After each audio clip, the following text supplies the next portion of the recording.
जैसा कि दीपावली का त्यौहार आने को है, हम मनाने के लिए जा रहे हैं।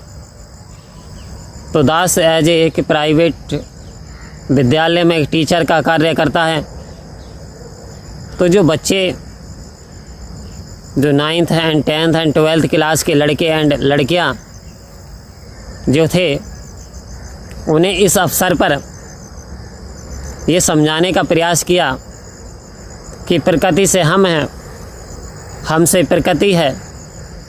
क्योंकि जैसे ग्लोबल वार्मिंग कितनी तेज़ी से बढ़ रही है, मौसम परिवर्तन हो रहा है, ये बहुत हानिकारक है। तो बच्चे बोले समझाने का क्या प्रयास कर रहे हैं सर जी?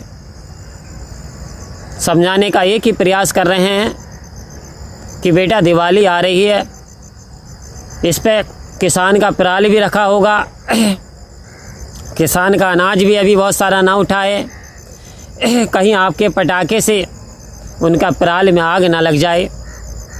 कितने घर ऐसे बने हुए होते हैं जो कि छप्परों के होते हैं, कहीं आपके पटाखे से उनका आशियाना ना उजड़ जाए, कहीं आपके पटाखे से किसी व्यक्ति की जान ना चली जाए जो हमारे पूजनीय हैं, एल्डर्स हैं, बुज़ुर्ग हैं। सांस लेने में बड़ी दिक्कत आती है, बड़ी घुटन हो जाती है।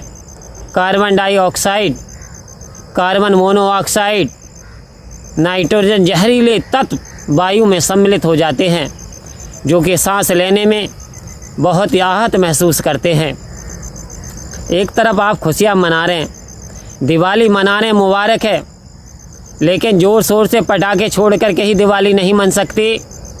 दिवाली तो आप किसी के घर में रोशनी करके भी दिवाली मना सकते हैं, किसी के जीवन में उजाला करके भी दिवाली मना सकते हैं। आज समाज बहुत पीड़ित व परेशान हैं। ऐसी ऐसी परेशानियां ना दे मालिक किसी को। ऐसी ऐसी परेशानियां हैं कि जिनके पेरेंट्स नहीं हैं, वो बच्चे हैं अनाथ। आज के ज़माने में कौन किसे देखता है? लेकिन वास्तव में बेटा, यदि आप विद्यार्थी हैं तो याद रखिए, जो काम दवा से हो न सके वो काम दुआ से होता है। जब सच्चा मुर्शद मिलता है तो बात खुदा से होती है।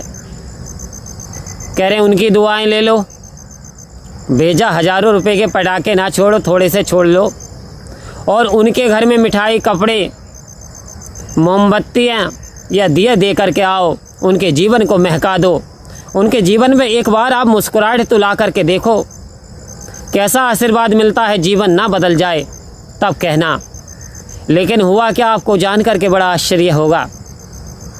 जैसे ही कल रंगोली का प्रोग्राम मनाया गया विद्यालय के अंदर, तो जो छोटे छोटे बच्चे थे उन्होंने तो कहना माना, लेकिन जो उच्च क्लास के बच्चे थे उन्होंने कोई कहने का पालन नहीं किया।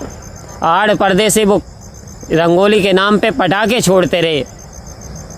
यानी कहने का तात्पर्य, जैसे एक टीचर समझाते हैं अपने बच्चों के लिए तो उसमें कुछ भला छुपा होता है, लेकिन वो बच्चे नहीं मानते तो वास्तव में कोई लाभ भी होने वाला नहीं, कोई दुआ हुआ नहीं मिलने वाली, कोई यश अपयश नहीं होने वाला, कोई लाभ नहीं होने वाला।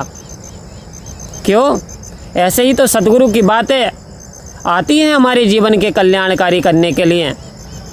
सतगुरु तो बार बार समझा रहे हैं, हमें दीपावली पे ये नहीं करना है, हमें नशा नहीं करना है। संत महात्माओं, चाहे नशा दौलत का हो, चाहे नशा जवानी का हो, चाहे नशा शराब का हो, चाहे नशा अहंकार का हो, अरे ये सब के सब खतरनाक है। सतगुरु कह रहे हैं, बार बार हमें समझा रहे हैं। फिर यदि हम इतिहास से ना सीखना चाहें तो फिर हमारा दोष है। सतगुरु ने कहा कि देखिए, महाभारत काल की घटना है, द्रौपदी को ही दांव पे लगा दिया और ऐसी शर्मनाक घटना कि पांचों पति को पुकार रही हैं, लेकिन हार चुके तो बचाने कौन आए? कहते संपत्ति आपके हैं नहीं। तो यहाँ कह रहे यत्र नारी पूजनते तत्र रमंत्र देवता। सतगुरु का पैगाम, यहाँ नारियों का सम्मान होता, वहाँ देवताओं का निवास होता है, वहाँ सुख शांति समृद्धि दौड़ दौड़ करके आती है। तो वास्तव में महाभारत की ये सीख हमें लेनी चाहिए हमें जुए से बचना होगा, क्योंकि जुआ एक ऐसी चीज़ है, इससे तो बैल भी हार गए। मत खेले प्यारे जुआ, जुए से तो बैल भी हारे। बैल कह रहे हैं कधेर के, मत रखवाई जुआ, अब थक गए, अब हार गए।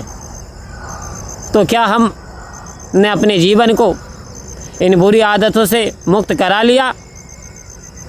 क्या अभी हम सतगुरु के वचनों को अपना पा रहे हैं? सतगुरु कह रहे हैं हमें बैर नहीं रखनी, हमें नफ़रत नहीं करनी, हमें तकरार नहीं करना। कह रहे बैर की, नफ़रत की, ना तकरार की, और आज ज़रूरत है सभी को प्यार की। सतगुरु मेरे मुर्शद का यही पैगाम है। इस जग में बसने वाला हर कोई इंसान है। कह रहे मानव जन्म में उन्हें मनुष्य तन में लिया है, तो मनुष्य समझ करके उसके साथ इसने अब प्रेम का बर्ताव करो। प्रेम बांटो, भाईचारा बांटो, मानवता को अपनाओ, करुणा को अपनाओ, दया को दिखाओ, क्योंकि यही वो परम क्वालिटियाँ हैं जो कि एक ईश्वरीय गुण हैं। याद रखिए, जब आपके अंदर ये सहजता, सरलता, ये विनम्रता आ जाए, ये दया की भावना आ जाए, तो समझ लेना सतगुरु की असीम कृपा आप पे बरस रही है। आप धीरे धीरे भक्ति के मार्ग पर अग्रसर हो रहे हैं। आप धीरे धीरे अपने लक्ष्य की ओर जा रहे हैं, बढ़ रहे हैं। लेकिन बार बार मन बहुत चंचल है। ये मन बड़ा चंचल है, इसे कैसे मैं समझाऊं? जितना समझ जाता हूं इतना ही मचल जाए। ये मन तो मचलने का काम है, लेकिन सतगुरु के ब्रह्म ज्ञान के द्वारा इस मन पे भी नियंत्रण किया जा सकता है। इस मन को अपने वशीभूत किया जा सकता है। जैसा आप चाहोगे मन वैसा चलेगा। तो एक बार इस मन को सतगुरु की ओर समर्पण कर दें, सतगुरु के इशारों को समझें। सतगुरु हमारे जीवन को खुशहाल करना चाहते हैं। सतगुरु आज हमारे जीवन को माला माल करना चाहते हैं। सतगुरु हमारे जीवन का कल्याण करना चाहते हैं। क्यों आज तक जितने भी सतगुरु हुए, महापुरुष हुए, प्यारे पैगंबर हुए, सभी ने मनुष्य के लिए बार बार यही आवाज़ लगाई, उठ जाग मुसाफिर भोर भई, अब रैन कहाँ जो सोबत है, जो सोबत है वो खोबत है, जो जागत है वो पावत है। ये समय है अभी जागने का, ये समय है रब्बी दात पाने का, ये समय है ब्रह्म ज्ञान की प्राप्ति करने का, ये समय है सतगुरु के वचनों को फैलाने का, ये समय है सतगुरु के वचनों को आत्मसात करने का। वास्तव में जीवन ना बदल जाए तो कहना, परम प्यार से बोलिए धन्यवाद जी।